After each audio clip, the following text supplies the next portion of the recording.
I want to call this debate to order. On the resolution resolved, to depolarize America, we must not draw lines regarding the content of debates and conversations. And with that, I'd like to invite a speech in the affirmative. And we're going to start with Monica Guzman. You have 4 minutes. Go ahead. All right. Hi, everyone. To depolarize America, we must not draw lines around the content of debates. Coming from a career in journalism, I understand one of the big concerns here, and that's about falsehoods. That's about untruths. The fear is, if you let certain ideas in, if you let certain people in, you might invite falsehoods, promote falsehoods, and those will promote pain and cause harm. So I have a story for you that I learned about recently. And this was from Bellingham, Washington, a protest years ago. The issue doesn't really matter. There was a man there on one side, and there were counter-protesters. So he's there, he's looking to the other side, and he sees a mass of people, very angry people. And he sees in those people ideas that he finds beyond the pale, that he finds completely wrong. He sees a lot of rage. He sees things that he feels are harmful. And he sees a woman holding a sign, and he gets curious.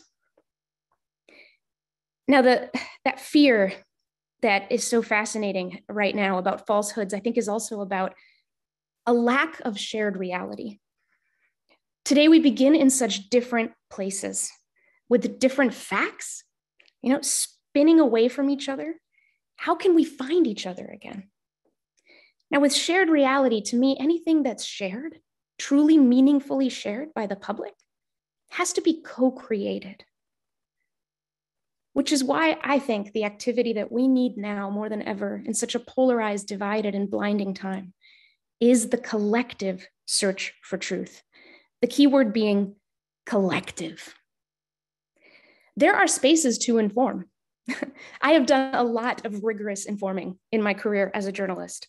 I have been on ethics committees to talk about how to do that right and responsibly, fact-checking, making sure there's a bar, and that you know that what you are saying to people in this context of information is what can truly be trusted. And these spaces are great. There's just one big problem. Despite drowning in information these days, we are desperately misinformed about each other. Social science research shows us over and over again that we believe that views are more extreme, held by other people than they truly are. And thanks to the fear and anxiety of our times, we are growing then more distant, more distrustful. This distance has consequences because we enter this vicious cycle. And what ends up happening, I truly believe, is that whoever is underrepresented in our lives becomes overrepresented in our imaginations. We will begin to make things up about other people who we don't trust enough to get close to. And the information surrounding us about about the facts of our world might be somewhat correct, but the information about their perspectives is completely wrong. So what do? We draw lines around ideas. We want to. But how do we know that what we're really doing isn't drawing lines around people, drawing lines around them? Are we drawing lines that keep us from having to face certain people? And not only that, but we begin to believe that some people are just not qualified to participate in the collective search for truth. So back to the story. This person at the protest who got curious decided to go ahead and cross the line to the other side and talked to the woman holding the sign. He sat down, he started asking her questions, and he didn't judge her, he just listened. And she started answering the questions. And he disagreed vehemently with everything she said, but he did not judge. He kept listening and asking and really pondering.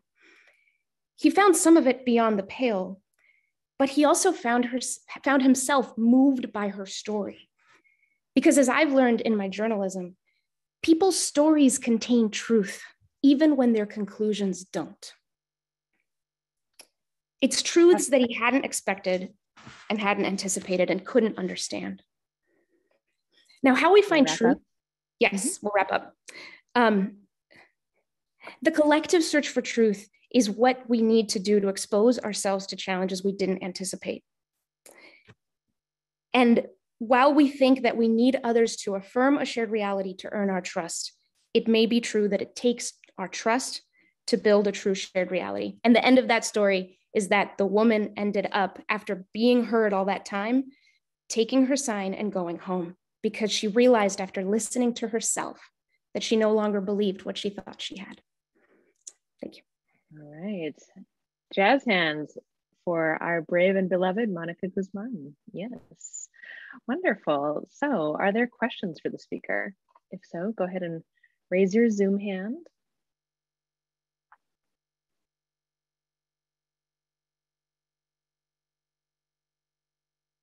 All right, Ms. MacArthur, go ahead and unmute and ask your question to me. Madam Speaker, I have a question for Ms. Guzman. How does hate speech, though, fit? I mean, arguments and disagreements, yes, but obvious racial slurs, ethnic slurs, we don't even have to think about today, but think back on the times of the Nazis. Is that ever something we should accept? All right, go ahead. Yeah, I think that is an extremely important question. I didn't address that in my speech. I focused more on mistruths, on untruths, but that's certainly really important. And what I would say is this, is that hate and anger, in my experience, there might be something beneath it. There might be something worth exploring beneath it. In my experience, I have found that when people hold true hate toward others, it's reflective of some experience in their own lives that might be unacknowledged, not understood, but might carry another name, might have something else going on there. I recognize that allowing, the hate to sort of spread or to hear it can be really, really, really risky. And so that's why you need to have the right kind of context and the right kind of understanding. But I also truly believe that when we don't listen to people's beliefs in good faith, find some context to do that, we don't see them. And when people aren't seen and aren't heard, it is very difficult for them to see and hear others. And it is very difficult for our entire society to see itself. Thank you. Also, I forgot to say this earlier, so I'll just mention that folks have up to 1 minute to ask a question and up to 1 minute to answer. And I will, if it sounds like there's a little speech that you're trying to give, I will encourage you to make a speech rather than ask a question. So for our second question, we'll go to David Berland. Go ahead and unmute and ask your question to me. Thank you very much for the opportunity to ask the question, Madam Chair. Would you ask the speaker in the year 2022, when speech is full of exhortations to violence, is that something that is to be tolerated? When speech is full of hate, we can, maybe understand that. But when it's frank violence, is that to be tolerated too? All right, go ahead. Yeah, I think that these questions are making me think about an important distinction around the context of the spaces in which certain conversations could be had. I think that, hate, exhortations to violence, there's a responsibility around where those things could be heard and asked about, and maybe, bearing witness to that to see what might be beneath it, allowing someone the opportunity to listen to themselves. So I'll sort of say that again. I think there are responsible and irresponsible ways and spaces to allow that full and free sharing of true beliefs. But I come back to, I think that exhortations to violence, like many other things, they'll find a way to be heard. And if they're only heard by other people who agree that we need violence, then we're in trouble. All right, and for a final question, we will go to Alex W. Wessenfels, perhaps? Go ahead, unmute and ask your question to me. Oh, sorry, I did not have a question. I was intending to give a speech. Sorry for the confusion. No worries. Then for a different final question, we'll go to the person who I think was the one who said she's from Canada, or she's in Canada, Kathleen McGill.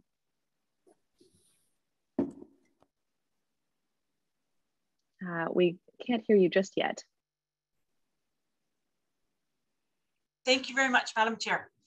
My question would be around speech and the definition of violence, speech being violence. So that, to me, in the dialogue of free speech has been a new shift in what speech is, in my estimation. So that's to me a concerning shift. So I'm curious how that fits in with your analysis. With her analysis, yeah, great. Mm-hmm. Yeah, so if you're asking about if she's asking about the idea of speech as violence, yeah, I mean, to me, what the idea of speech as violence really communicates is the degree to which we are so disturbed and provoked by the ideas floating around out there.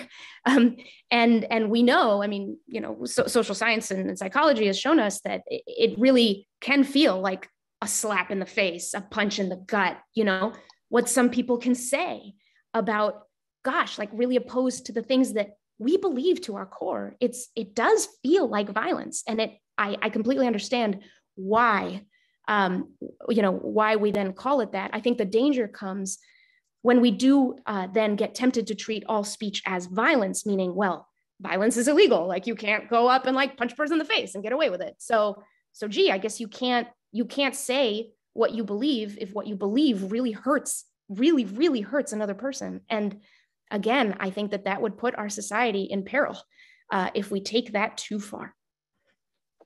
All right, and with that, the speaker is thanked. One more round of jazz hands for excellent questions and excellent answers. Very good. Okay, so I'm now looking for speech in the negative, and just so folks know, we tend to plan the first four so that the debate gets off to a good start. And so for our first speech in the negative, we will go to Cliff Swiggett. Mr. Swiggett, go ahead, you have 4 minutes. Thanks, Madam Chair. Thanks to the first speaker. On Monday of this week, the Prime Minister, Ingrida Šimonytė of Lithuania, said, "Putin just put Kafka and Orwell to shame. There are no limits to a dictator's imagination, no lows too low, no lies too blatant, no red lines too red to cross. What we witnessed tonight might seem surreal for the democratic world, but the way we respond will define us for generations to come," unquote. And as we sat back and watched Putin's rationale for invading Ukraine, it was clearly a lie, but it was also a disinformation tactic that he uses deliberately and effectively. No one in Putin's inner circle would consider challenging his fabricated reality. They've accepted a constant campaign of disinformation to gain and hold power. They've accepted that lies and propaganda are staples of statecraft in everyday life in Russia. And they know any effort to expose the lies will be severely punished. I just spent some time with my brother-in-law's father, Klaus, who's 102 years old, and he's doing well. And he escaped from Nazi Germany at the start of World War II. In the last few years, as some of the political leaders in the United States have fully embraced using lies and disinformation to gain power, Klaus has started talking about what it was like in the years leading up to his escape. He remembers Goebbels' propaganda and people in his village starting to embrace the propaganda. Some did it to gain power and favor, others did it just to get along. But as time passed, the lies became embedded in the community. Acceptance became a litmus test for loyalty to the fatherland, and it became dangerous to share opposing views. Families were divided, neighbors were imprisoned. Klaus's trusted circle of friends grew smaller and smaller until he knew he had to either embrace the lies or leave. And he chose to leave and emigrate to the United States. I think we're having this debate tonight because Trump, Bannon, the MyPillow guy, and it seems every day a new crony or sycophant jumps on the bandwagon using well-coordinated lies and disinformation to try to gain power and hold power. And anyone in their party who doesn't embrace the lies is attacked, defunded, accused of being a rhino. It's a low point for our democracy. It's unprecedented in my lifetime. It's a low point for freedom of speech. And in the long arc of history, autocratic societies built on demagoguery have never flourished. We'll be no exception if we embrace disinformation tactics as a legitimate political discourse. So I think there's a bright line here. On the one hand, we can be a democracy that ensures freedom of speech, encourages healthy argument, and values minority or contrarian points of view. On the other hand, we could sink to the level of modern day Russia or any number of autocratic cultures that use disinformation to distract, sow fear, squelch opposition. It's exactly tactics like Putin's, Goebbels, and Trump's that start by muddying the waters of truth and end by throwing truth under the bus. So what's the answer? Should we exclude perspectives? I don't think so. Of course not, because healthy disagreement and free speech is essential to democracy and forward progress. But does this mean we should tolerate disinformation campaigns designed to divide us and distract from the truth? Should we help elevate webs of lies that have hijacked an entire political party and threatened to undermine our democracy? No, we don't have to do that either.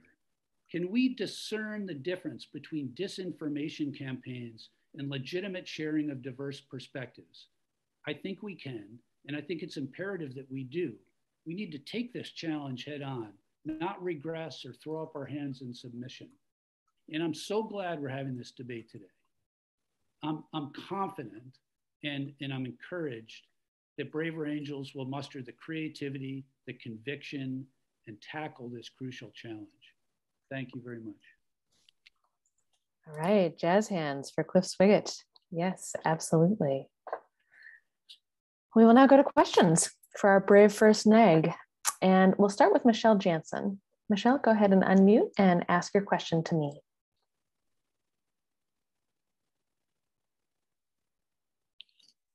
Yes, Madam Chair. I noticed a little bit of a bias in the examples of misinformation, but I'm curious if the speaker sees what's going on in Canada right now as a squelching voices, because certainly we're seeing defunding there of opposing viewpoints. I would call it hyperbole, the way the protesters was discussed. So I'm just curious, does the speaker have a bias in who he sees as a disinformation, or can it come from any perspective? All right. Thanks. That's a great question. I would like to think I don't have a bias, but we probably all have a bias, to be perfectly honest. At the same time, I think when something is demonstrably false and there is no evidence to support it, and yet it's used as a political, I draw the line between misinformation and disinformation. Misinformation is perhaps incorrect, but is being brought forth into the public discourse. Disinformation is the use of false information to mislead and divide and distract. And so when I think something is demonstrably false and is being used as a political tactic to gain power or to squelch opposing points of view, regardless of what side that it's on, to your question, I think we should be careful to the questioner's question. I think in this modern day and in this modern media, we need to figure out how to deal with it because it's toxic and divisive. All right. And for our next question, we will go to Lenny Rothbard. Go ahead and unmute and ask your question to me. Madam Chairperson, my question goes along the same lines. I mean, regarding misinformation, in order for a debate or any conversation to be productive, is it necessary for participants to agree on certain basic definitions or truths? I mean, no matter how far apart the sides are, there, in any productive debate, there are certain things that everyone agrees on, then they have different opinions about what to do about it. If you're And the question, if you're deciding about salad ingredients, if one person uses the word lettuce for what another calls celery, there can't be a meaningful discussion. so the question is, the question is, do we need to agree on certain basic facts in order to have a debate? Great. Go ahead. I think so. I think there's no question that if we were all newborn infants that had no concept of what reality was, it would sure be hard to have a debate. And so we build up beliefs and concepts about what reality is. And when we come together to try to, in the collective search for truth that's well-intentioned, I think it's pretty important that there be some kind of common ground. I do acknowledge, though, that for me, this is an issue of intent. I think that for some people, what they believe is true and is a fact, for other people is a legitimately questionable concept. And that's fine. But it does come back to intent. If the intent is to polarize, to divide and mislead, then I think there's a problem. I'm gonna just tell a really quick story. You have 10 seconds. 2-year-old and a 4-year-old son. The first way that my 2-year-old son figured out how to gain power over his 4-year-old brother was to say the sky is red. And it drove his older brother nuts. He's like, what do you mean the sky is red? And I think that people use disinformation in that way to gain power. And it's a problem. Mm-hmm. And for a final question, Mr. Friend, Michael Friend, go ahead and unmute and ask your question to me. Right. Thank you, Madam Chair. I'm curious if the speaker this is a big question. And I don't want to ask the speaker to solve the problem for us, but if the speaker has ideas on how we might exclude disinformation from legitimate debates, is there an idea for like a technique or a structure that we could use for that? All right. That is the central problem and central question and central bugaboo of this whole thing. And I know that, we got the social media platforms and Google and everybody else trying to figure it out. I think that I don't have an answer, but I do think that the more elevated you are in our culture, the more responsibility you have as a leader and as an influencer, the more imperative it is that you don't use disinformation to try to gain power and gain influence. Like I do feel like there should be a level of discourse in which people can essentially say anything they want. But then there's a level of responsibility in our society where people should be held to a higher standard about facts and accuracy. And I do believe that in our collective wisdom, if we come together with good intentions, we can discern to some extent fact from fiction. And the last thing I'll say, though, is that the tyranny of the majority is a dangerous thing.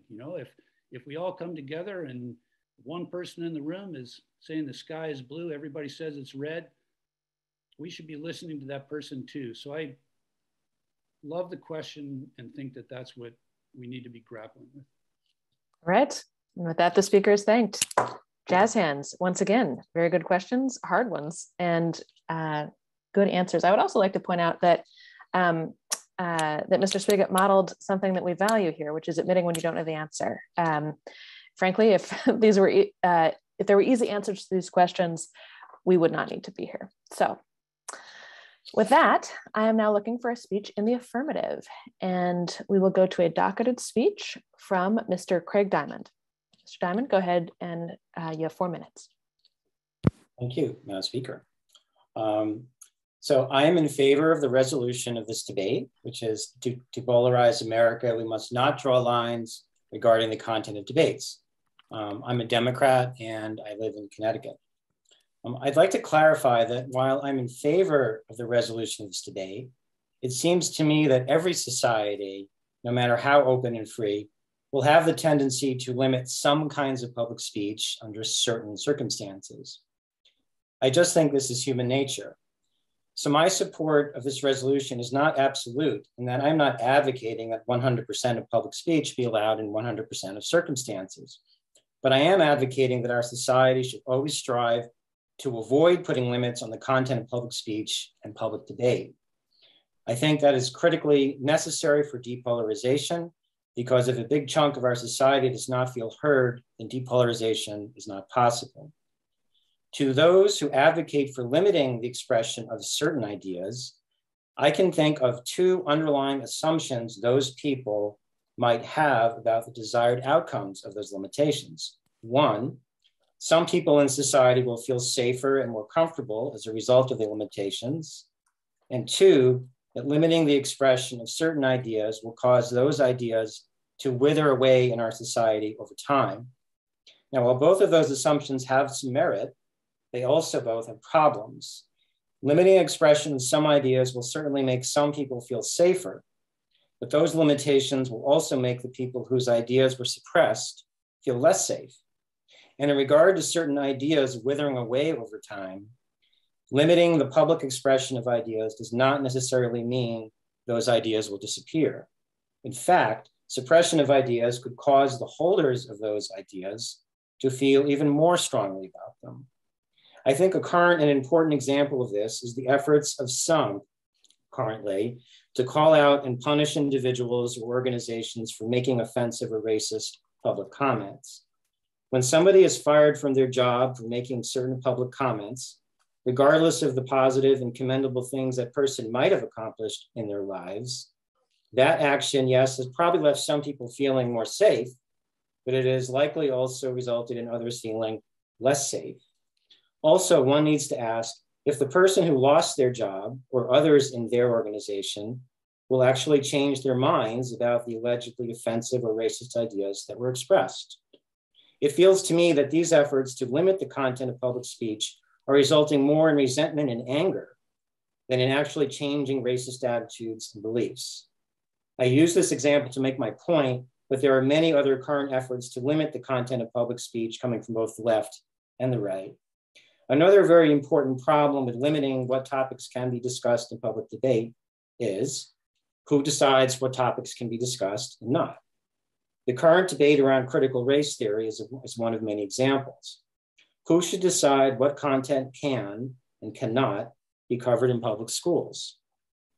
Should it be individual teachers, local boards of education, state legislatures, the courts, or somebody else? I'd like to just make one final point before I close. I'm Jewish, and as Jews, our natural tendency is to want anti-Semitic speech to be forbidden, or perhaps even illegal, as it is in Germany. But Jews have to balance those desires with the importance of freedom of expression. And it is indeed a very delicate balance. And it makes me appreciate all people who have to strike that balance in a democratic society. All right. Jazz hands for Mr. Diamond. Yeah, very good. Okay, questions.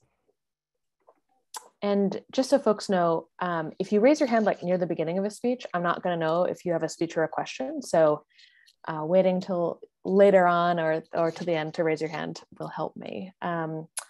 So to that end, let's go first to Mr. John Bushka. Go ahead and unmute and ask your question to me.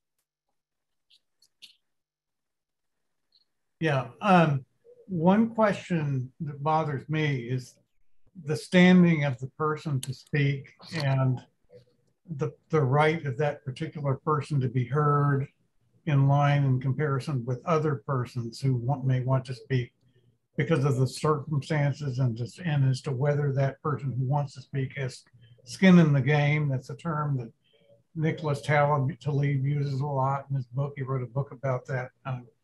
Sometimes, Mm-hmm. So is it more important to be intellectually correct and objective in looking at everything for example, vaccines and advanced and so forth, to look at all the science and to keep on questioning all of the possible questions you can about what should be done?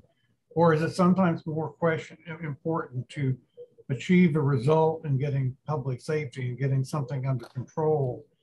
And is someone perhaps who has more responsibility, who maybe has a larger family or something, more people to be responsible for, to be listened to first, and in practical sense, when there is a public health emergency, like particularly with COVID, but I can think of others that could happen.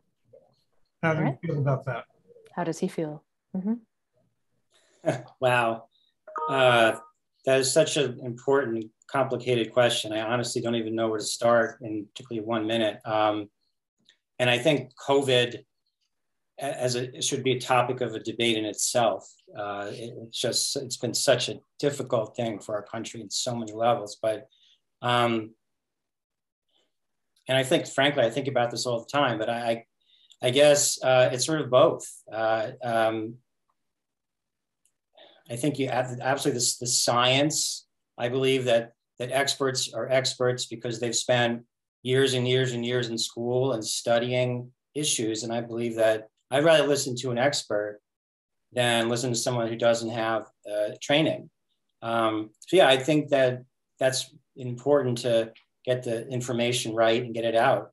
But it's also important to listen to other perspectives and to not just only rely on science as the sole driver of things. And we know that some decision makers have used science poorly, in addition to well during COVID. So I could spend an hour answering that question, but that's all I got for 1 minute.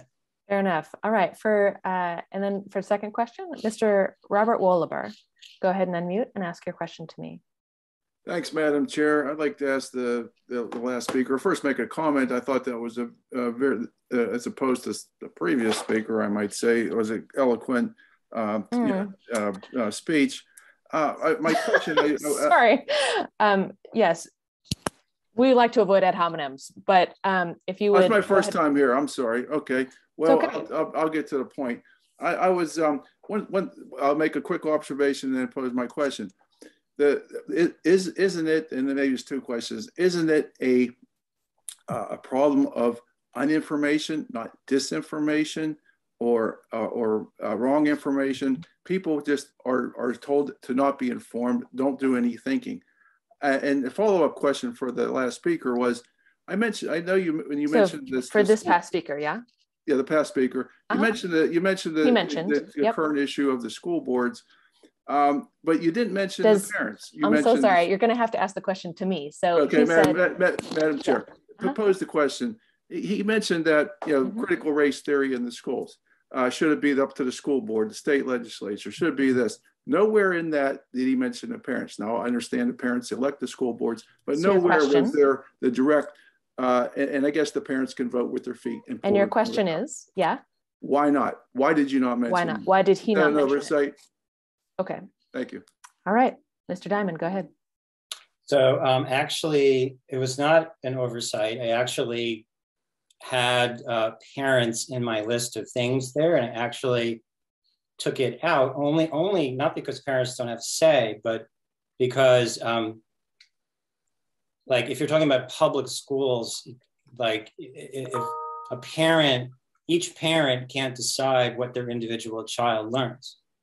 And you know what I'm saying? It's like, you could tell your child at home, I think what Mrs. X said to you is inappropriate, so you shouldn't listen to what Mrs. X said, but you can't, like, every parent can't, I mean, they could come to school board meetings, right? But they can't, like, each parent can't say what, like, their individual child's gonna learn in the classroom. I guess that's why I left it out.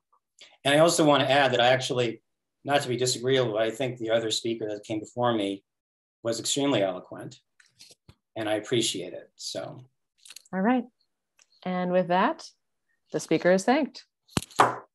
Jazz hands, once again, yes. Great, okay. So for our final docketed speech, and then we'll open it up to the floor writ large, we are going to go to Dr. John Diker. Go ahead and unmute and You have 4 minutes. Am I unmuted? Yes, you are. Okay. I'm John Dykers, and I'm a retired physician and published researcher and cattle farmer in central North Carolina near Siler City. In deciding what lines to draw regarding the content of debates, we should try to evaluate our classic model that free speech allows the unfettered competition of ideas to assure that the ideas most helpful to civilization and human survival will prevail. This model must be judged against the modern neuroscience that explains propaganda. Our human brains interpret the familiar as true. With this recognition, we have to evaluate the damage done by simple repetition. This is tough. It ties in with the concept of the last election, when we vote into power, persons determined to take voting power away from us, or freedom of religions that demand to be the only religion and kills those who do not conform to that belief. Another angle is knowledge base. For example, we mentioned COVID, a new disease, a new vaccine that obviously needs to be discussed. But some persons are opposed to all vaccines because they've never seen a case of smallpox or even known of anyone having it. The same is true of tetanus or polio, or often of measles, mumps, whooping cough, chickenpox, shingles. The experiential knowledge of seeing their children suffer with these illnesses is not going to happen because vaccination has been so successful. Hence, they are susceptible to simple repetition of the message that vaccination is harmful or an evil plot of corporations making vaccines. In fact, vaccination is the holy grail of treatment for any illness, prevention. Somebody with a famous name can spout tall tales with impunity under the protection of freedom of speech. And the lie can travel around the world twice before the truth can get out of bed. I still have my smallpox vaccination scar and had to have proof of vaccination to come back into the United States when I was a young man. I could go anywhere on my passport, but I had to have my yellow vaccination card to come home. I have seen an infant with vaccinia, which is a general whole body spread of the smallpox vaccination, a sick kid. And I remember the elation of stopping vaccinating babies for smallpox when it was eradicated worldwide. I'm trying to remember, it was about 1968. And the elation of a vaccine that was available for polio. Polio has been gone from the US for decades, but still exists in small pockets where religions and wars, often combined, have made it too dangerous to vaccinate. If my parents had refused me vaccination for measles, mumps, whooping cough, chickenpox, because of their belief system, I would never have forgiven them for the suffering I remember so well. All right. And with that, jazz hands for Dr. Dykers. Highly relevant. Thank you so much, sir. Okay, questions for Dr. Dykers. Let's go to Rob Carney Woodburn. Go ahead and unmute and ask your question to me. Thank you, Madam Moderator. I think that Dr. Dykers, while he seems like an amiable individual, has wandered away from the subject, and he used his time to promote a view that vaccinations are an important part of what's going on today. I would suggest that if you want to bring him back, he should answer the question. So I'd like to remind the body that the central spirit of what we're doing here requires respect. And that means that, generally speaking, we're not here to evaluate other people's speeches, eloquence, content, or otherwise. We're here to we arrive ourselves with the responsibility to say and ask what we sincerely believe and to grapple with the question. And we presume that others are doing the same. And so I'd like to actually move on to John Wolforth. Go ahead and ask your question to me. Thank you, Madam Chair. I would like to ask the speaker about this topic of the experiences. I'm very much pro-vaccine. I've been boosted and everything. And I also have a friend who had a child die from a different vaccine at one time. So that's her experience. And I've also one of the few people who probably has opened those little things you get with drugs, and they open about 1,000 times. And it's a lot to read. Thank you, April. And so there is a question there of how this information is given, and it's not intended to be disinformation or to be difficult, but this good friend of mine did not feel that she was well informed, and then she experienced that pain. So thinking of the let's even call it the 1% who are experiencing a different kind of pain, how would you respond to that? How would you respond? Yeah. When the dog bites you, you stay away from him. And so those kinds of experiences will certainly color anything in the future.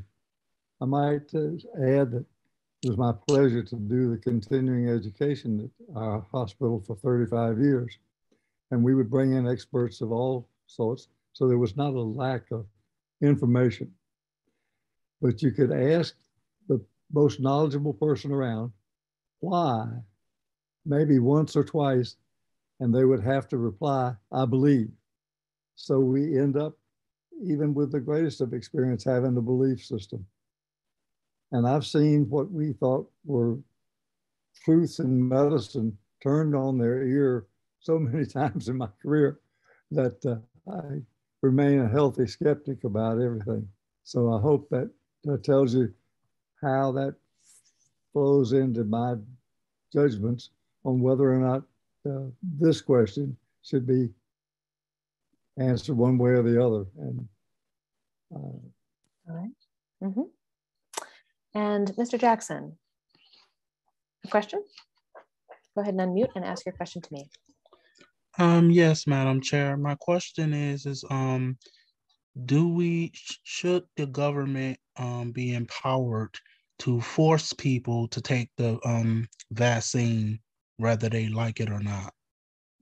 All right. That's a toughie.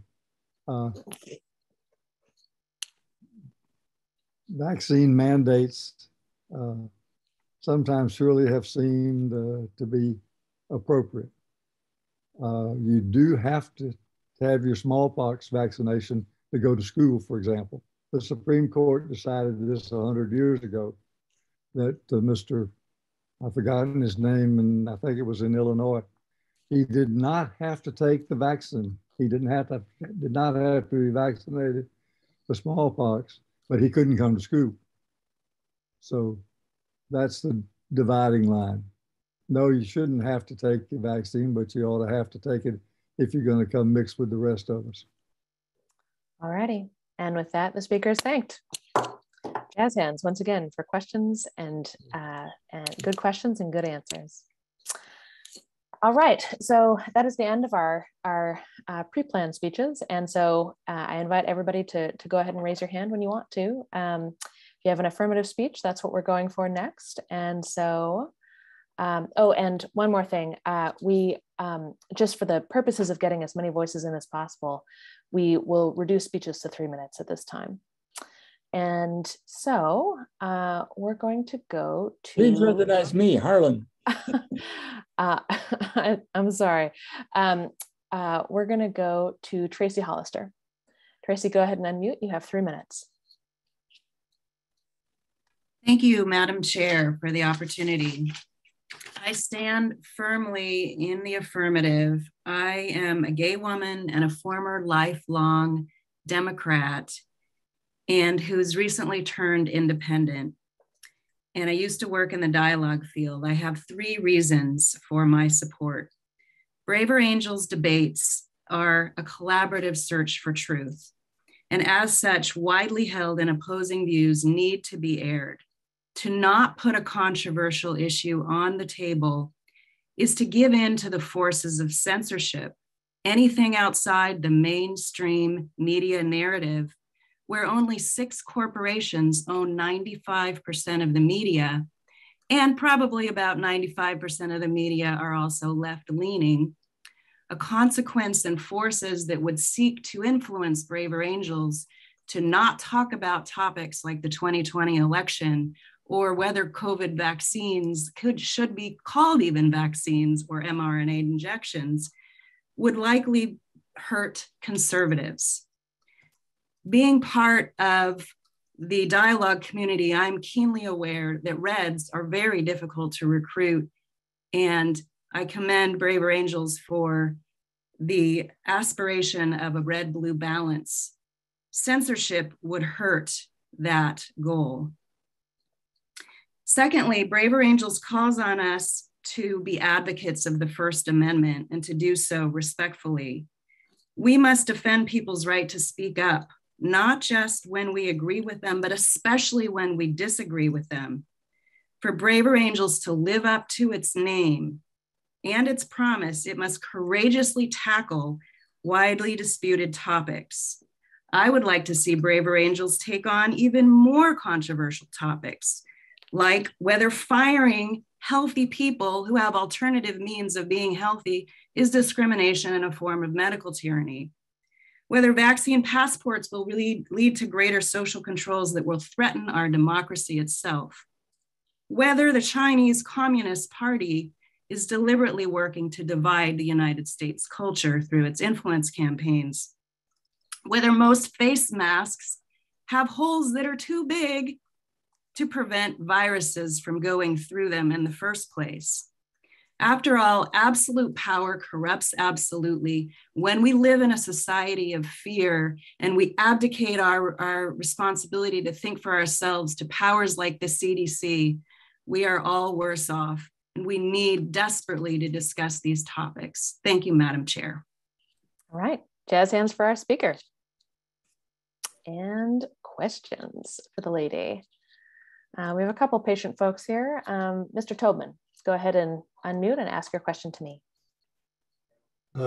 Thank you, Madam Chair. My question is to Ms. Hollister, but also really all the other presenters.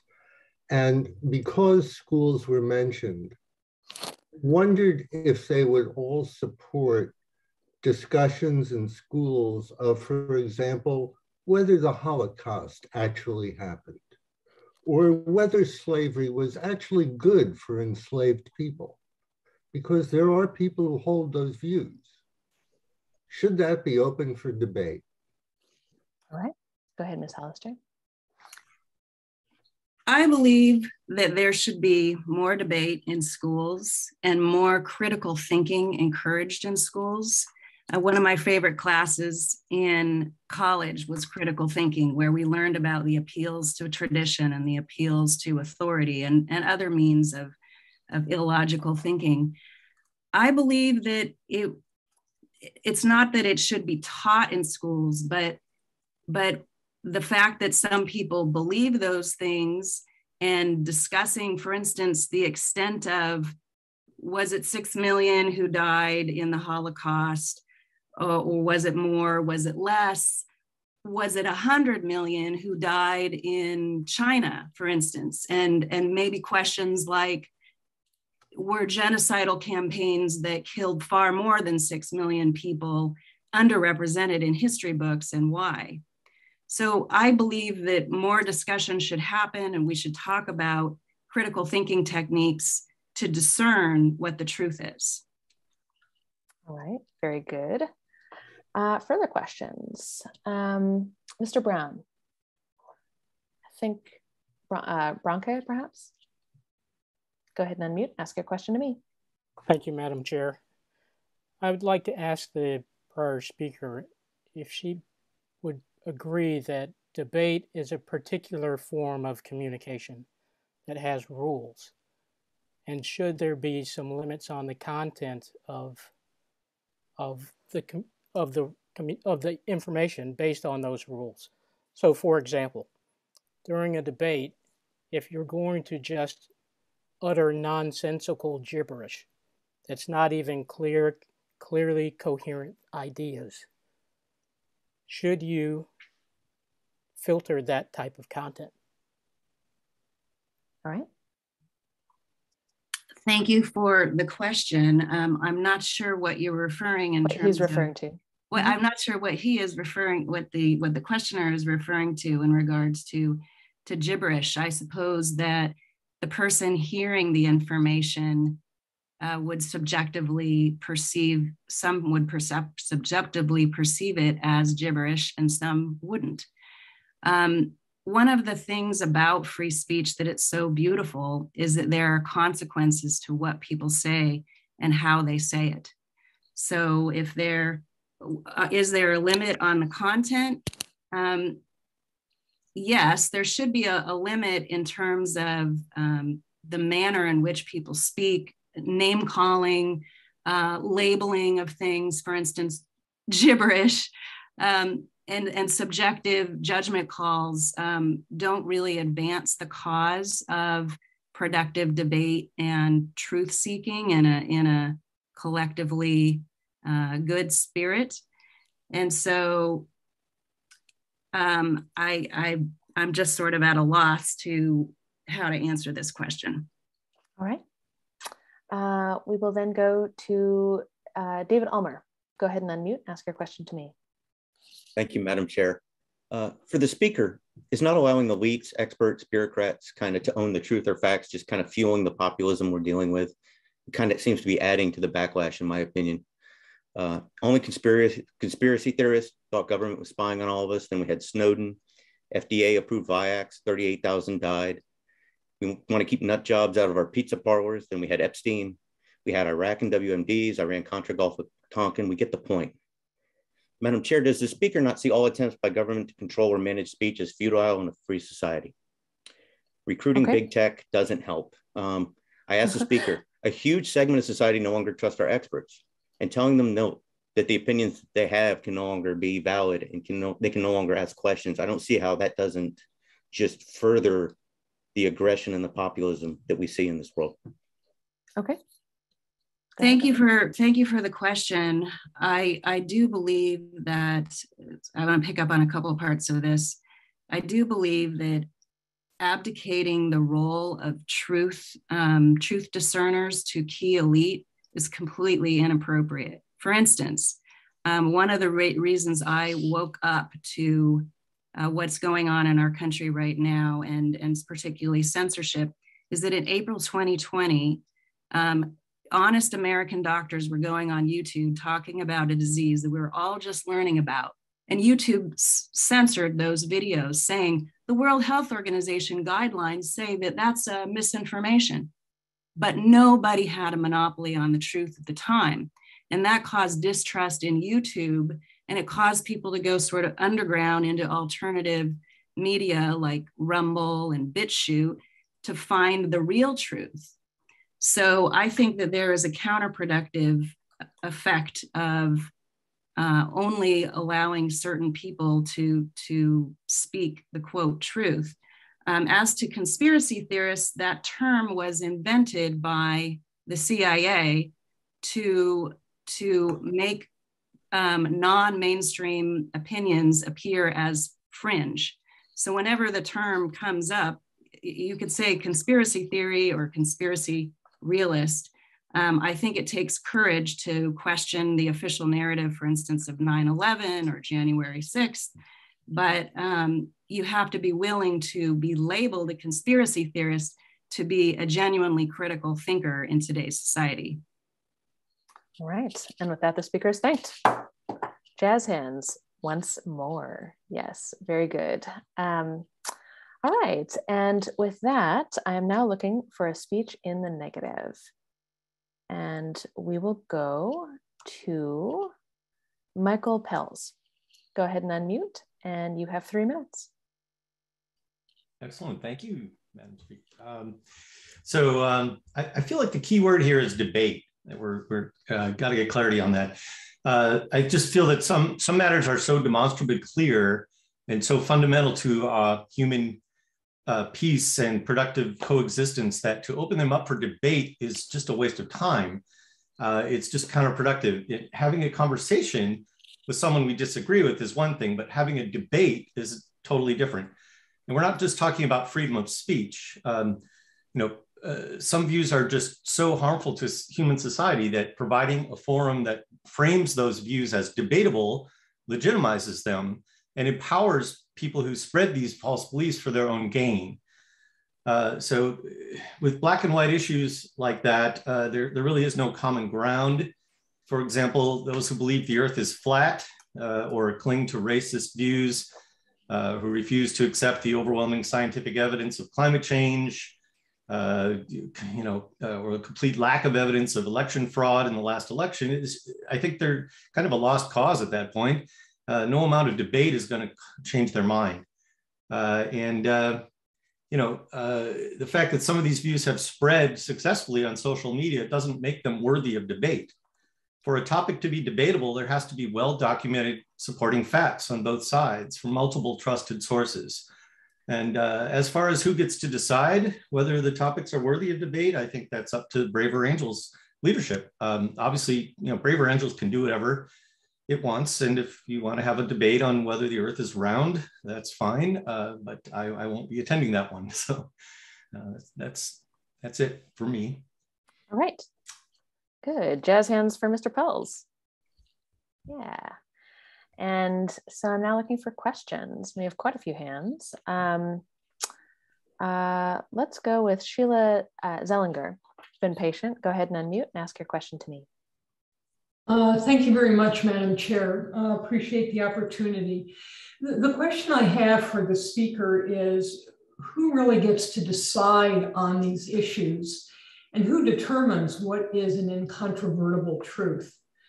I would give you one example on climate change, where there are scientists that would suggest that while there are changes, they're not happening at the same pace, and they may not be as disastrous as the general media suggests that they are. And in fact, they are well supported by facts. I do that only, I raise climate change only as one issue because you mentioned it. And, you mentioned. So it could be on any number of facts, particularly today when we have some media that, as several speakers have pointed out, are very one-sided, and I don't think we get a full truth. So I think, my question to you is— To him. Sorry, to the speaker is, who decides?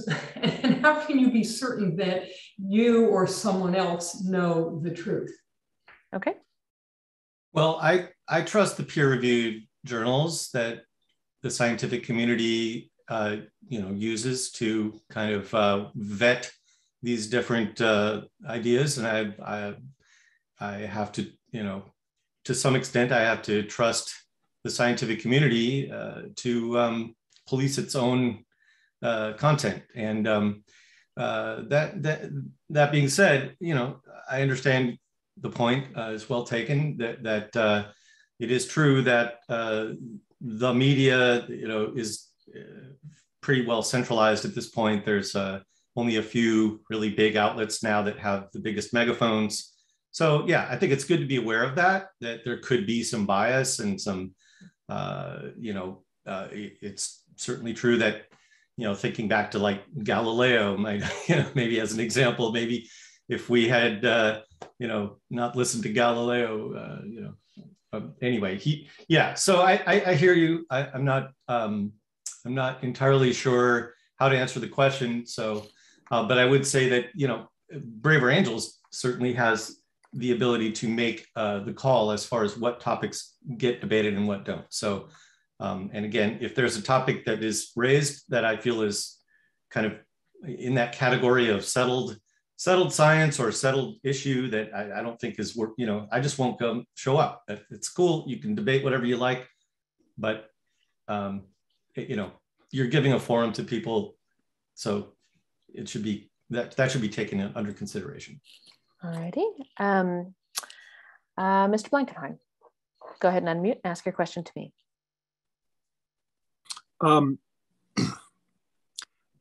Madam Chair, I'm the president of the organization, and I most certainly do not feel qualified to make these judgments as to who should be in and out with respect to how in good faith they are with facts, or whether they say bad things or good things. I do not feel qualified to make that judgment. And so my question is to the speaker, do you think Does he think I am qualified to make these judgments? All right. Yes, I do think you're qualified. I do think that you seem like an intelligent, I'm sorry, the questioner has, I suspect, a pretty good grasp of basic science and basic facts, and has available to them the resources that we all have. So I feel pretty comfortable saying, if you're the president of the organization, it's your call, and you're taking that on as an organization, and I think it's great. I think it's courageous, and I applaud Braver Angels for tackling some of these issues, but I also just think it's important to consider that some issues really have a harmful effect on human society. When we've talked about some of those tonight, so those factors need to be taken into account. All righty, and we'll take one more question on this, just because there are so many, from Monica Guzman. Go ahead and unmute, and if it's brief, all the better.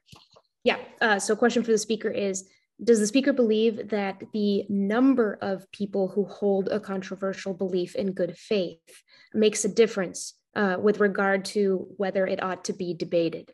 The speaker mentioned flat Earth, for example. That's a belief that an extraordinarily small number of people hold, and unlikely to be the subject of— More than you might think.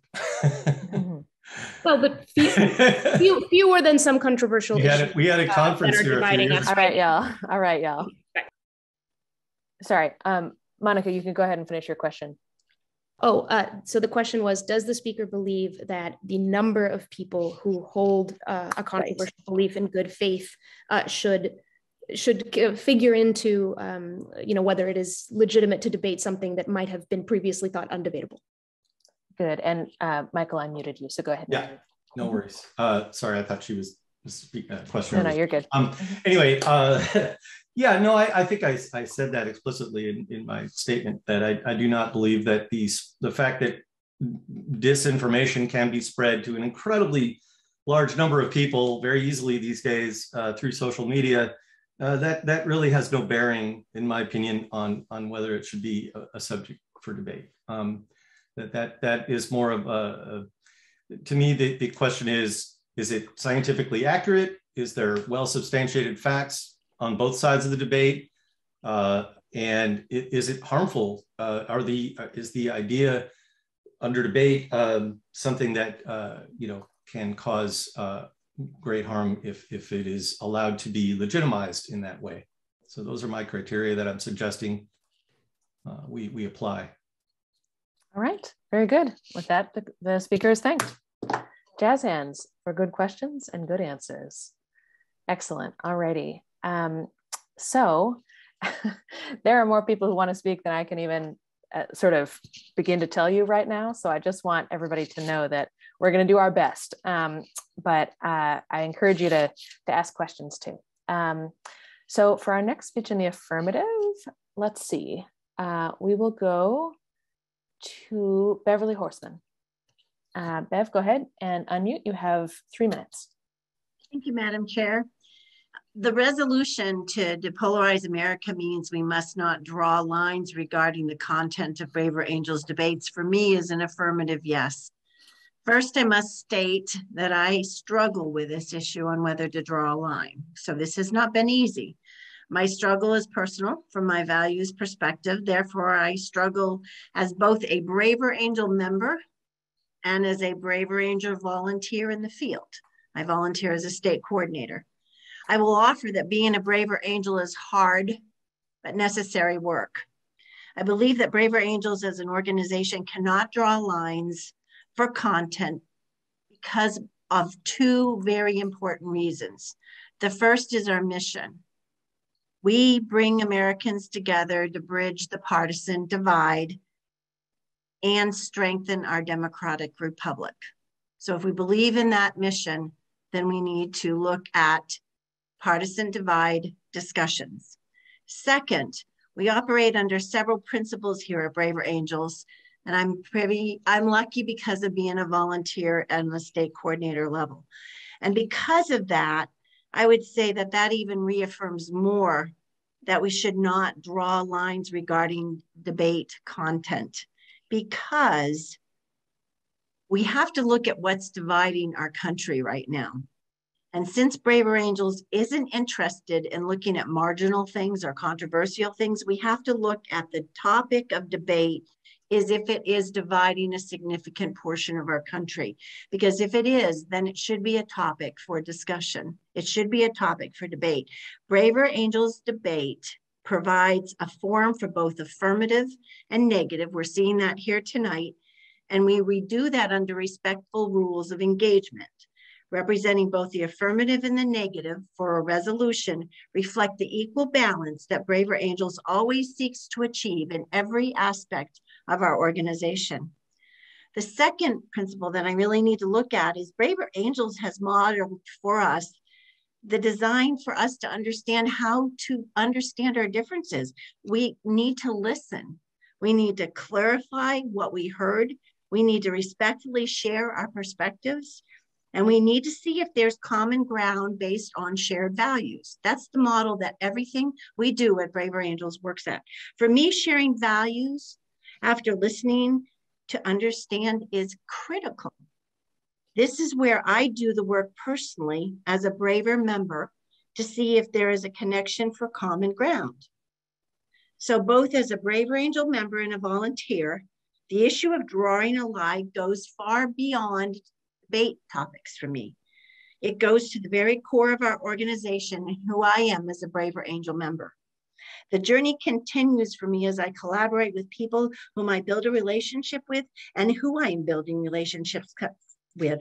But we come from different perspectives and we view facts very differently at times.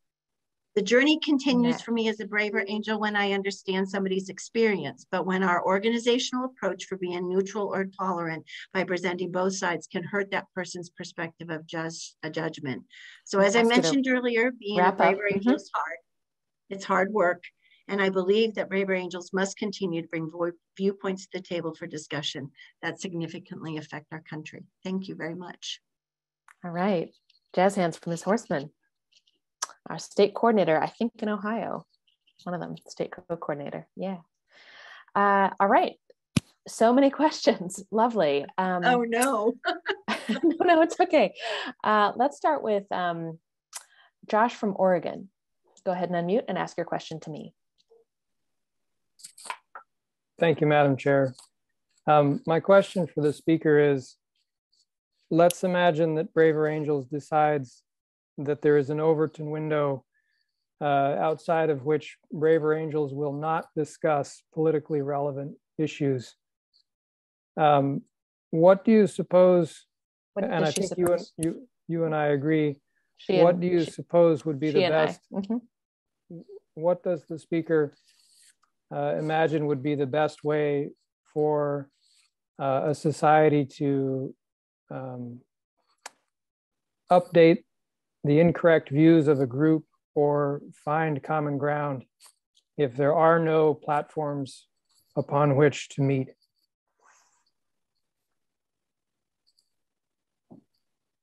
Another challenging question. We have lots of them this evening. So my perspective, Madam Chair, is that we're experiencing right now lots of areas that we don't meet. And that is why we do the work that we do in workshops and building our skills to try to be able to listen respectfully and try to find areas where we can meet. And I don't have answers other than to continue to work on what we're working on and trying to keep the doors open for discussion and trying to practice the skills as a braver angel that I do, but I don't have an easy solution or answer for that. All right. And then let's go to Harlan Johnson. Go ahead and unmute and ask your question to me. Thank you, Madam Chair. I'm wanting to know your reaction to this thought I had. What her reaction? I'm wanting the speaker to give the reaction. Everyone who has something to say needs to be heard. I support this. And because everyone is free to talk and listen, our nation is under threat from within. The weapon being used to destroy the rule of law, our system of government, and also public health is a unique kind of weapon of mass destruction. Hitler used it to gain power 100 years ago. Bold-faced lies, lies with impunity. Goebbels said it. Tell the truth big enough, a lie big enough. Keep repeating it. People will eventually come to believe it. Big lies repeated often are killing people, weakening our nation, threatening its survival as a democratic. And your question? I'm asking for her take on this. I'll skip to the bottom line on this. And Trump says he won the election, yet he tried to rig it. If we, see, my wish is that Trump and his cronies and those who repeat the big lie be invited to debate in a deposition with braver angels. Shouldn't be hard to arrange. Require all speakers to take an oath to tell the truth or plead the fifth. It's that simple. The truth will set us free. Please, let's enforce the perjury laws. It doesn't happen that often when people do lie under oath. So what do you think about that? What does she think? Will the speaker encourage better angels to arrange for a deposition in which the debate is, did Trump win? Okay. As a volunteer, I would not bring that to the table for a discussion because I'm not involved in the topics for the debates at this point in time, and I'm not trying to step away from it. It's just not a role that I take. So I do work with alliances on topics that are discussed. I do work with alliances on the grassroots level on what's important in their communities to be able to discuss. And we do work through some of these hard discussions when we're looking at both red co-chairs and blue co-chairs and core teams that are made up of individuals on what they're going to discuss. So I hope that helps you know that on a grassroots level, we are working to look at some of these. So, hoping to, yes. There you go. All righty. And with that, the speaker is thanked. Jazz hands one more time.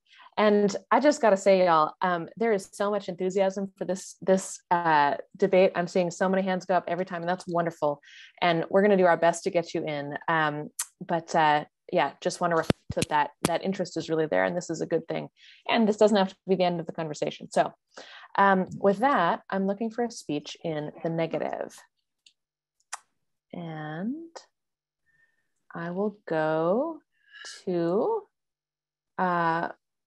Rosa, I believe it's Zubi Zarala. I'm sorry, my screen is a little fuzzy. For a speech in the negative. Go ahead and unmute. Sorry, it's like, I don't want to say undecided. I'm just really hearing good things on both sides. So that's fine. All right. So you have 3 minutes. The thing that I'm hearing on the negative that I feel really strongly about is that one of the speakers said people's stories contain truth, even if their conclusions don't, and people need to be heard and in order to be able to, so in order to be able to like hear themselves and so I totally agree with that. So I want people to be heard. And so it sounds like some people are reading the resolution like, if we limit the debates, then there's not going to be any place for people to be heard. So one of the questions I have, not of any speaker in particular right now, but one of the questions that I have is, and then people mentioned context, the importance of context, and people also said one level, it's like someone who's in the public could say whatever they want, but then if somebody is in a position of more accountability, shouldn't they be held accountable for it? And then even people who are, I'm sorry, I forgot which side I said I was on, but people who it's were okay, you can just tell us what you think. Yeah. We're making between conversation and debate. Like maybe people should be able to be in a conversation and be heard with people who feel differently. And yet that speaker was stating a concern about that somehow having it a formal debate legitimates that one side that may not have any scientific evidence to it, it kind of raises it up. And at the same time, if there are a lot of people who feel that, then where will those people have a chance to be heard and to hear others? And so I'm just concerned about, like, are we framing this a little narrowly in the sense of that if somebody says, no, we should have some restrictions, then does that mean that those people won't have any chance to be heard? Or, I mean, I know that there's lots of different Better Angel types of forums and classes and workshops and gatherings. So that's where I'm kind of, yeah, I really want people to be heard. And I'm concerned about the point of elevating disinformation. And I guess the last thing I'll say about that is that somebody was talking about intent. Now, I don't think we can know what a person's intent is, but we can look at history and see that disinformation has been spread purposefully with particularly bad intent. So how do we create a forum where people can be heard and where we're also not spreading disinformation? And I don't know the answer to that, but I feel like both of the sides have something really valuable that they're saying. Thank you. All right, jazz hands. Yes, absolutely. I do. That is a true statement. So for our first question, we'll go to Mr. Pels. Go ahead and unmute and ask your question to me. Thanks, Madam Chair. I guess the question I had is really, is there a distinction here between debate and a conversation? What do you think the difference? What does she think? What does she think the difference is between a debate versus a conversation? Okay. Madam Speaker, I just know that there are scientists who have shown in terms of deep canvassing, for example, that people only are able to grow and consider other perspectives when they're in a space where they feel safe to share their opinions and that they're not judged. So I think that the work that Better Angels is doing is very significant.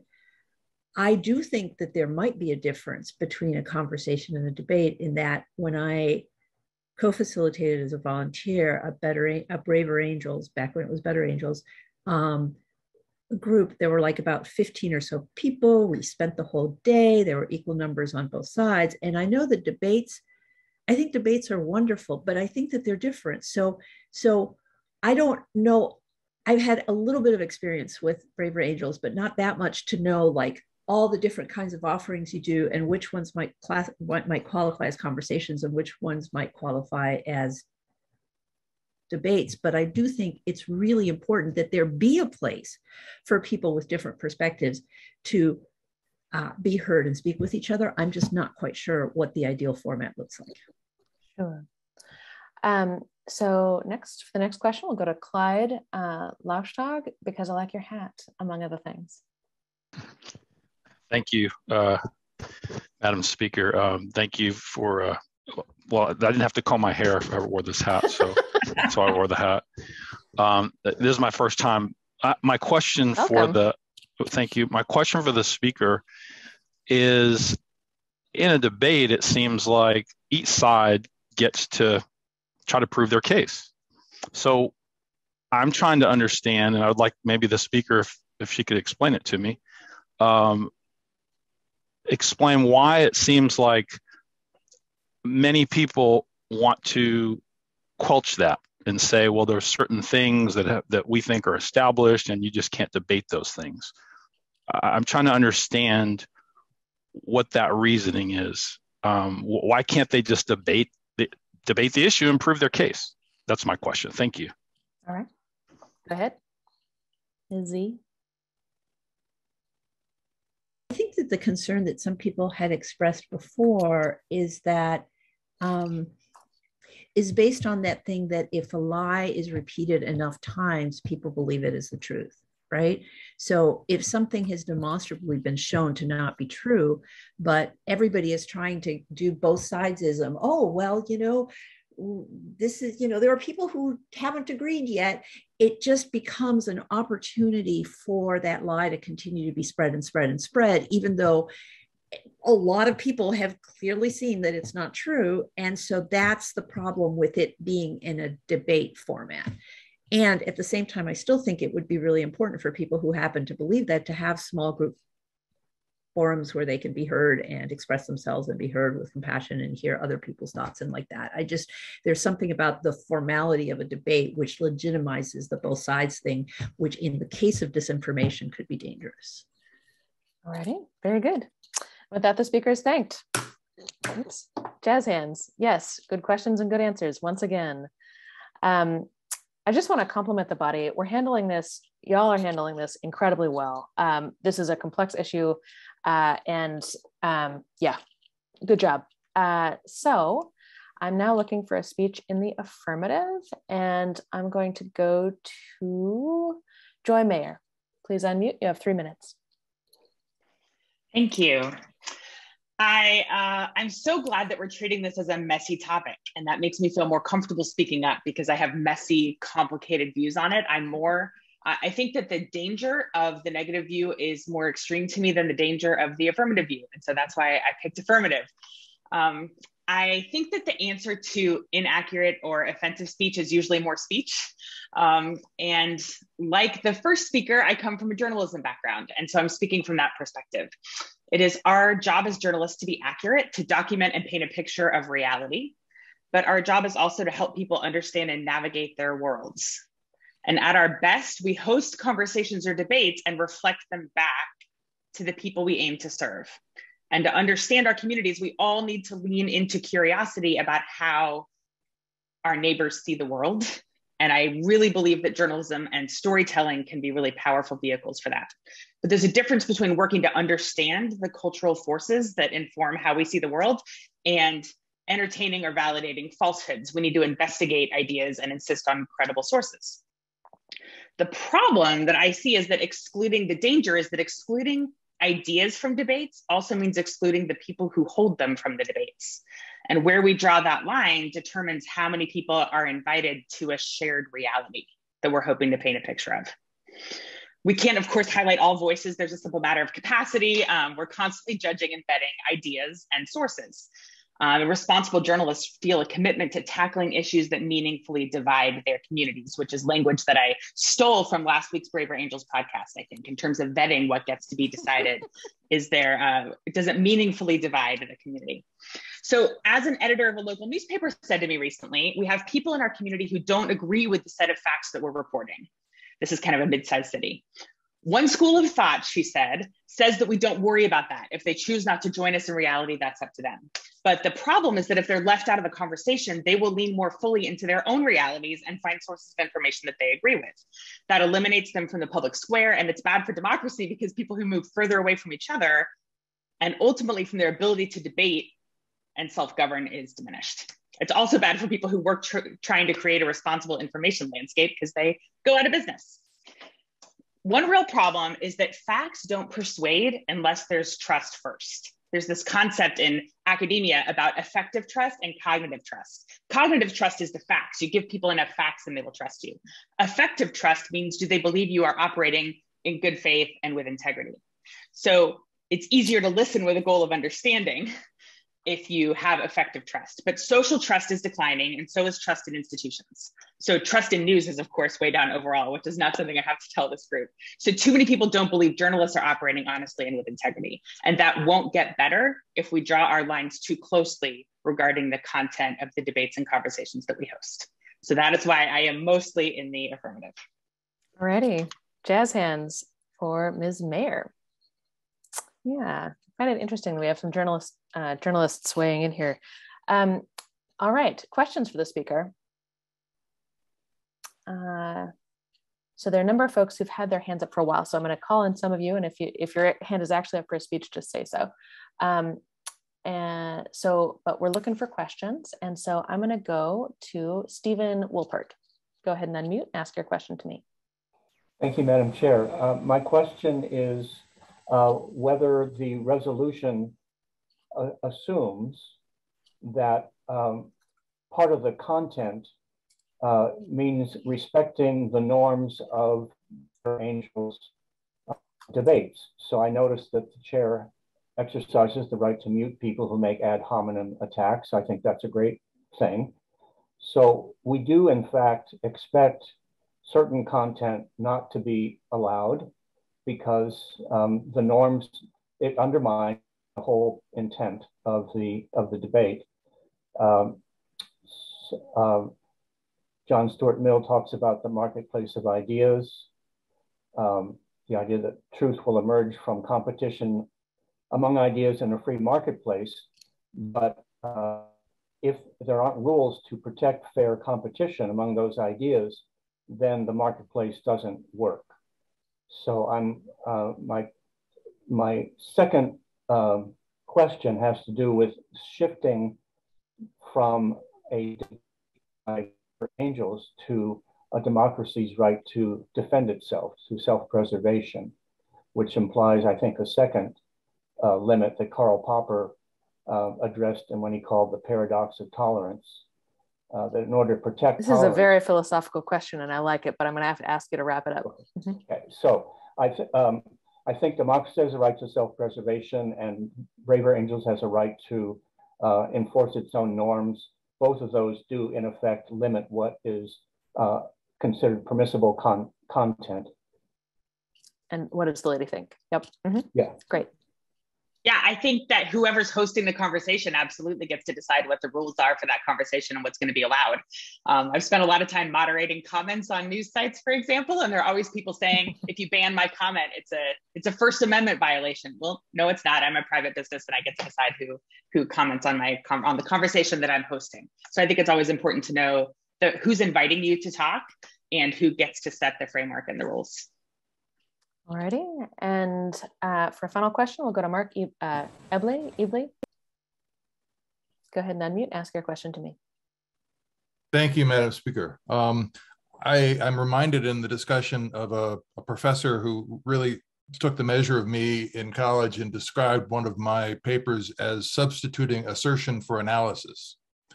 And I'd like to go back. I think the very first email that we received about this debate used the example of someone, the level of speech which was asking whether it should be defended was the January, I think there was an assertion that the January 6th events were staged by the CIA.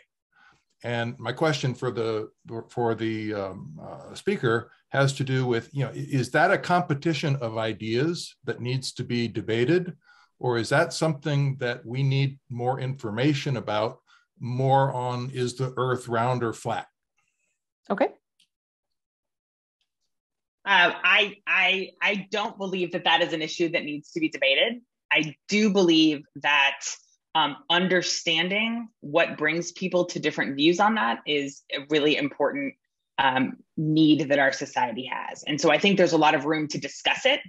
I don't believe that, I think that there are some shared facts that that some people agree with and some people don't agree with. That's my personal view on that. But I do believe that it is still worth discussing and debating. All right. And with that, the speaker is thanked. Jazz hands. Yes, wonderful. So we are now looking, I'm going to lower hands. Yep. We're now looking for a speech in the negative. If you have a speech in the negative, please raise your hand. Alrighty, let's go to Thomas Brandt. Mr. Brandt, go ahead and unmute. You have 3 minutes. Thank you. I just want to make the observation, I guess you could take this as negative or affirmative, that I think not only Braver Angels, but humanity as a whole perhaps could benefit from a tutorial on the nature of epistemology, how we all come to form the beliefs we hold, how we all come to know the things we think we know. And by extension, that would include all the things we do not know that we do not know.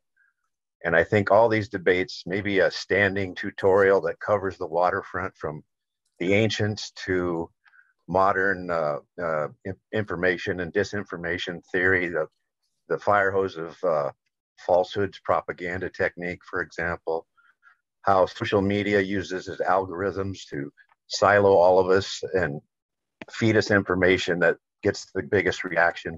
The whole waterfront, it could be, I don't know if a tutorial would be enough, but I think some sort of common understanding of all the things that shape our perceptions of reality and truth that we could either return to occasionally or repeat, have a refresher course once in a while, would benefit Braver Angels and society at large. Thank you. All right. Questions? Yes. Jazz hands. Yeah.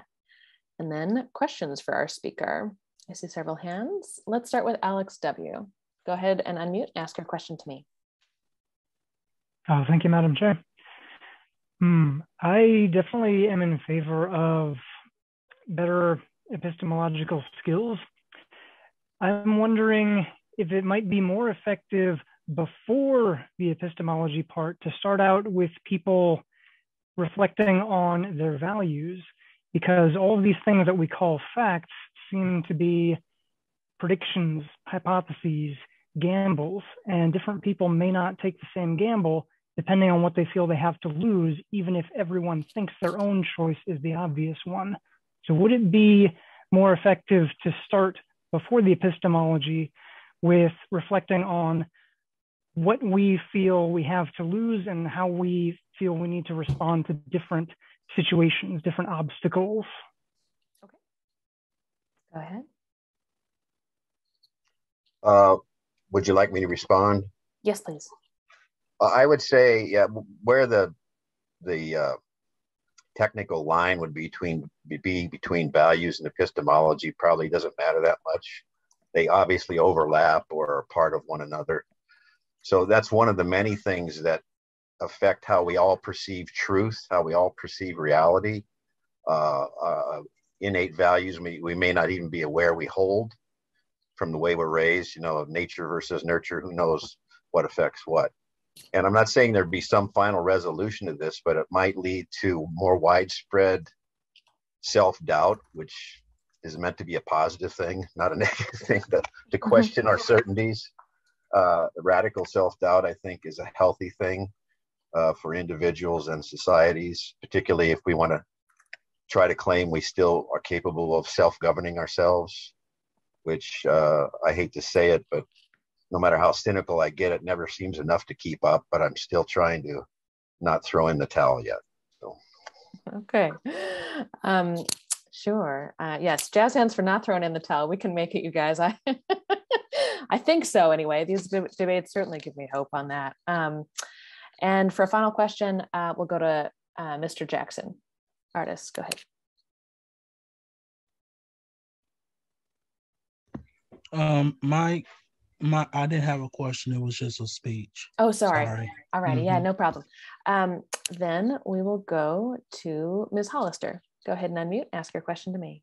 Yes, thank you, Madam Chair. My question to Thomas Brandt is in regards to some other topics that would help people discern the truth besides epistemology. Would you also recommend? Would he also recommend? Would he also recommend an analysis of funding sources, for instance, of the media, for instance, the percentage of pharma funding of TV news media and how that how that influences their reporting on the mRNA injections, and ignoring that 21,000 people have been reported by the CDC to have died from the mRNA injections. Following the money in terms of FDA funding, CDC funding by Big Pharma, and also critical thinking skills, and also an understanding of how fear is the most powerful manipulator. And during times of fear, people then defer their responsibility to think for themselves to authorities. Well, of course, and I'm going to take it back to the general and get away from the specific of vaccines, which you want to focus on. You made a comment earlier. She made a comment earlier that 6 large media conglomerates own 95% of what we see. I think that's true, but the assumption that they're all left-leaning is an assertion, not a fact, in my opinion. Why? Because they're they're fabulously wealthy for-profit entities. So to assert that they're left-leaning, strange credulity, in my opinion. And I also regard as part of mainstream media, Fox, Newsmax, and OAN. They're not the alternative media. They're in it for the money like anybody else. So in that sense, I do agree. We need to know far more about who's paying to tell us what to believe. And that cuts across the whole spectrum of politics, left to right. Thank you. Yeah, and with that, the speaker is thanked. Yes, jazz hands once more, just for our questioners' voices as well as our speakers. So I am now looking for a speech in the affirmative, and we will go to Bruce McKenzie. Quick one, go for it. Thank you, Madam Chair. I appreciate what everyone has said tonight and appreciate this debate. I wanted to make the point that there's a distinction when we talk about depolarization of what we're trying to affect. There's good polarization, and that's the conflict of ideas. You know, we in this country have been arguing about who's included in we the people from our beginning. You know, first it was just white men with property, then it was working men, then it was people of color, men, even women got the right to vote. So, I mean, you know, we're still talking, that's the polarity of ideas. That's good conflict. We feel better when we engage in that conflict, but it's serious and it's intense and it can be uncomfortable at times, but we face those ideas. That's good conflict. That's what we do in these debates. Now, what we're trying to depolarize, I think, at Braver Angels is what's called effective polarization, which basically divides people on the basis of emotion. Somebody said earlier, I think it was Joy, that said, you know, logic and reason don't work in that situation because it's an emotional appeal. And so what we do in our debates, we treat everyone with logic. No, we treat everyone with respect and dignity. And that when we hear things like the left want to destroy America or the right are just the people who carried torches in Charlottesville, we know that reduces them just to one category. And that doesn't work. You know, we need to recognize that people are a number of identities and that they go into a lot of different characters. So for example, when Cliff's 2-year-old says the sky is red, what we would be doing in our debates is say, well, you know, I agree with that. You know, I've seen a red sky at times, especially when you get those forest fires out west, you know, but let me understand, is it always red in your mind or could it be different colors at times? So my point is we have to listen and talk with people. If we don't listen to them, how will they ever hear or trust us? And so as a result, I don't see how we can draw a line in our debates. Yes, there are dangers of propaganda. There's dangers in misinformation and using it for power.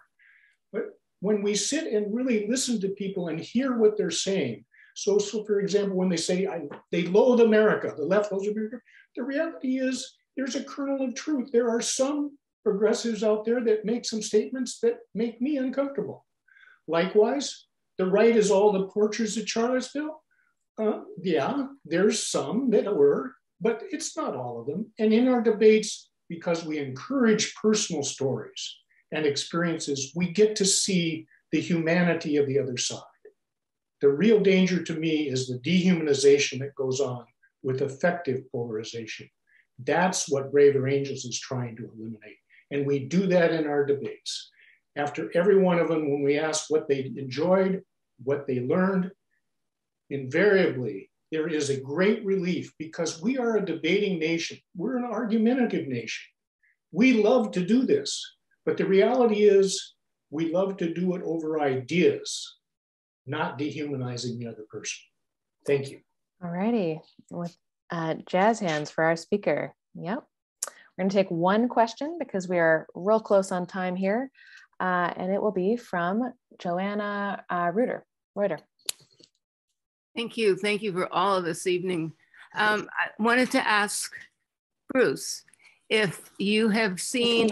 If he has seen. I'm sorry. I wanted to ask Madam Chair. I wanted to ask Bruce if he has seen the film Best of Enemies.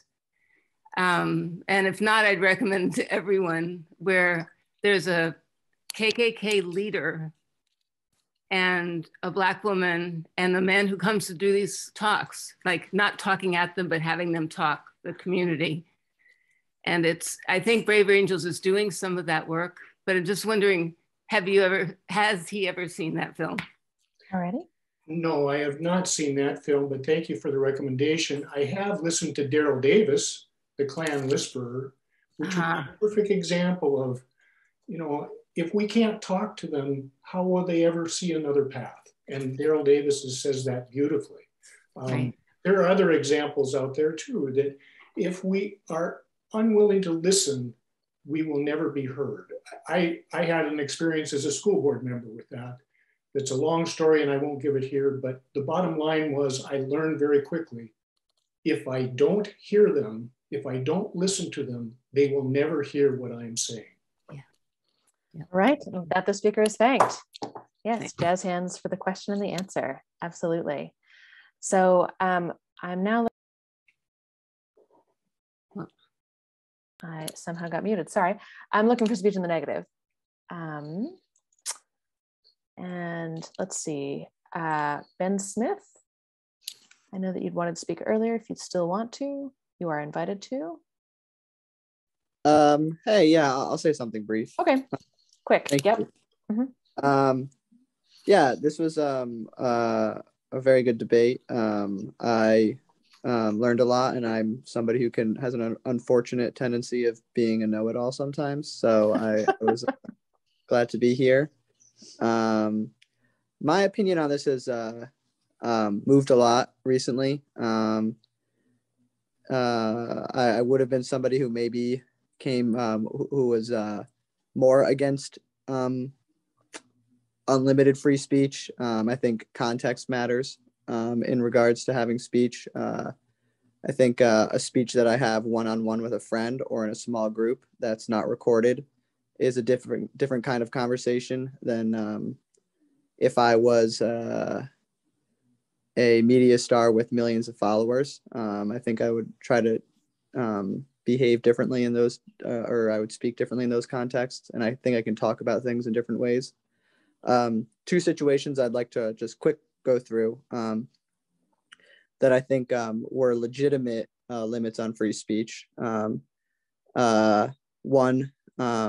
I think in the initial beginning of the COVID crisis, with the unknown emergency happening, I think there was, at the beginning, there was a legitimate justification for limiting certain types of discussions on mask mandates and et cetera. I think that my opinion on that has changed because I think the CDC was shown to be incorrect about a number of assertions and other public health officials were, and that a debate is needed around this. And it seems to be happening right now. There's at least a more robust debate, which I think is good. So my opinion shifted on that, but at least in the initial stages, I think there was a justification for having some limitations. Similarly, I think in the case of Cuba after the revolution it had, when US propaganda was flying into the country, and they had just achieved something that was very dear to them, and they chose to shut down US information into the country in order to build a nation that was very fragile at that time. So I think that was a moment when free speech was also could be argued to be legitimately constrained. So it's all context, I think it comes down to in many ways. I don't think it's an easy thing, but I really like the way Braver Angels does this. This is important and this needs to happen. This kind of open discussion. There at least needs to be a platform for this. So thank you. All right. And with that, the speaker is thanked. Yes, jazz hands. And for our final speech, This evening, in the affirmative, we will go to David Blankenhorn. Mr. Blankenhorn, you have 3 minutes. Thank you, Madam Chair. I've been so moved by the comments and just learned so much, and I'm very grateful to have been a part of this tonight. I'm going to throw out what I'd wanted to say and just say one thing that troubles me the most about this is that my friend John Roush says there are 3 things that a truth-seeking culture needs. And he says, number 1, it needs free speech. All the voices need to be heard. Number 2, it needs the discipline of fact. There has to be a way to think critically about sorting fact from fiction. And number 3, there has to be viewpoint diversity. You can't exclude viewpoints. So speaking as a leader of Braver Angels, I think we do very well. We're solid, I believe, now in welcoming all points of view. I really support that. And I believe we're so committed to bringing in different points of view. So I really feel good about that. Where I think the criticism comes in sometimes is that second one, discipline of fact, because what John says is that in order to be attentive to facts, you have to have institutions that are designed to do that. You have to have structures, whether it be a peer review process within the universities or fact-checking in the media. You have to have institutions that create a culture and practice of attentiveness to facts. I believe Braver Angels, we weren't set up to do that. We were not set up to settle disputes over facts. And so when I said earlier to my friend that I didn't feel qualified to do that, I think that I don't think I'm dumb. I just think the organization wasn't set up to make decisions about who's saying true things and who's saying false things. But I really understand that this is a huge problem in our society. I have low faith in our media institutions for doing this very well, especially, and I don't think universities do this nearly as well as they should, and on down the line. So maybe we need to think of a way, if we can, as individuals or perhaps even as an organization, to be supportive of these truth adjudicating institutions that I think are letting us down a lot across society. But I don't think that Braver Angels is one of those institutions. We can be very good at certain things, but setting ourselves up as a judge and jury over who's saying nonsense and who's saying truth, I don't think we can do, just have the competence to do. And so that's why I would lean on the affirmative side of this thing. It's not because it's not because I don't share the concerns about disinformation, et cetera, but I want us to keep true to what our mission is. Yeah, I think I'll stop there. All right, jazz hands for Mr. Blankenhorn. Yep, and we will take, I think, just one question and maybe 2. Fine, there are 10 million hands. All right, so first question, Michelle Jansen, go ahead. Unmute, ask your question to me. Yes, Madam Chair. The speaker did address it a little bit at the end. I was going to say, are we aware that so many of the things we used to rely on for facts and for truth seem to not be doing it? I know, just for an example, I think it was Facebook recently in a lawsuit said, well, no, about their fact checkers. They said, no, there's not really, they're just giving their opinion. It's not fact, because they were going to be forced in a lawsuit to have to pay money if they insisted it was facts. And reliable sources like journals, medical journals and peer-reviewed, we're seeing those being not the way they used to be, not the same standards. I know in academia that's happened. So does he struggle as I do? I think from what he said, the speaker said, that where do we go even to get those objective supposedly well done, well researched standards and truth anymore. Journalism seems to be letting us down as well. Yes, I thank the questioner. I do share that concern very much. I do think we're being let, I think it's caught up too in the weakening of our truth adjudicating institutions both contributes to and feeds on declining social trust. You know, so we're so polarized, we don't trust the same sources of information. Well, that means that those sources of information are going to be more and more likely just to provide clickbait for furious people. Well, that causes more factual distortions, which causes more polarization. So it's this vicious cycle. And so, yes, I very much worry about this as a private person. It's just that I don't want us to, at Braver Angels, what I don't want us to do is take that worry, which is legitimate, and say, therefore, we're going to start throwing people out of the discussion if they say stupid things or some topics we shouldn't debate. I don't want us to go in that direction, because that would be I think, the wrong way to solve a real problem. All righty. And for a final question, Lynn Moses, go ahead, unmute, ask your question to me. Thank you, Madam Chair. My question to the speaker is, he raised three topics. There was the being heard, there was the shared facts, and then the last was a diversity of viewpoint. And I was interested in his opinion on Braver Angel's success with that third point. All right. Yes, I thank the questioner. Well, I think we're good at having it as a bedrock commitment for the organization. Our board of directors, our funding base, our paid staff, our volunteer leadership team, those are all seriously diverse. I mean, we take this real seriously.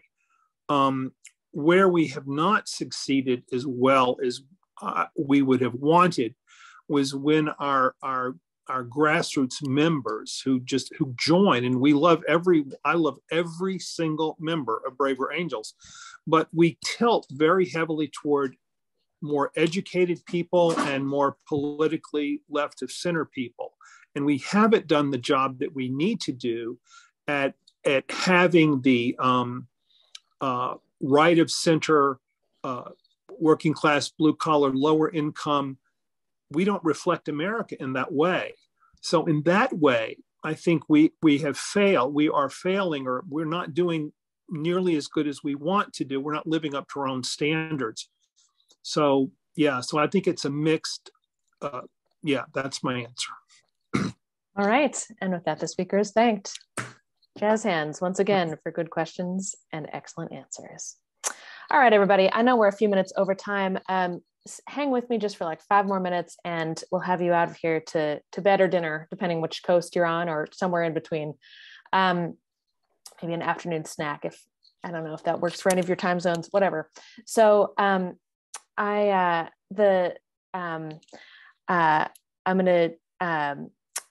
would like to request a motion to adjourn, and then we'll do a quick debrief. So would someone just unmute and say, I move we adjourn? I move we adjourn. Great, somebody say second? Second. All right, with that, we are adjourned. And so this last 5 minutes is actually one of the most important things we'll do all night. And it's where we're gonna ask the questions, what did you learn tonight? And what did you most enjoy? And I would encourage everybody to put this in the chat. We will reopen the chat to everybody, and then go ahead and raise your hand if you want to share something. We'll just take a few of these and then I'll let you go.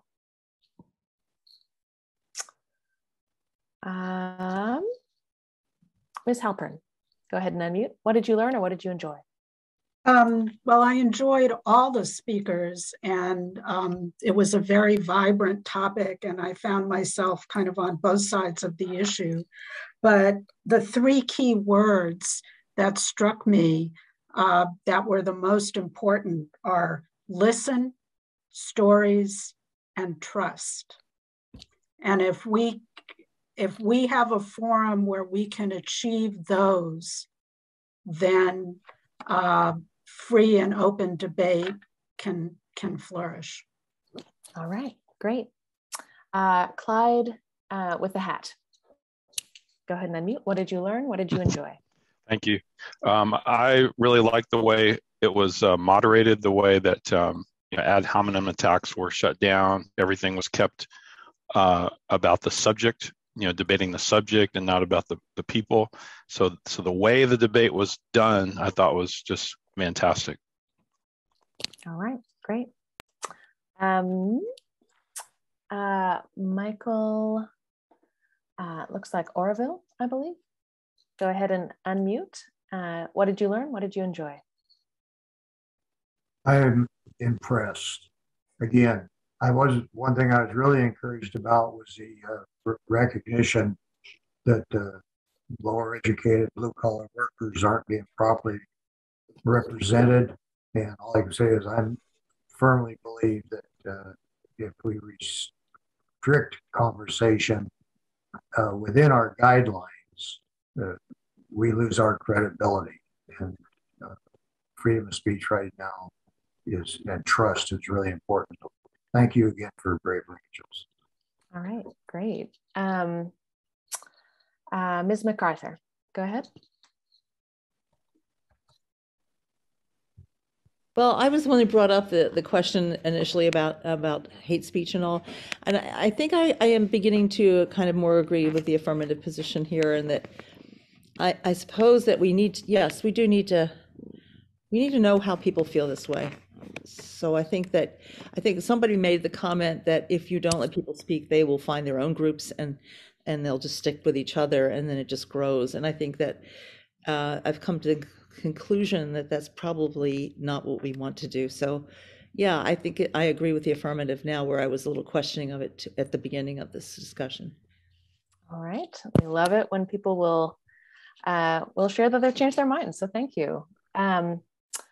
Just a couple more. Josh from Oregon, go ahead.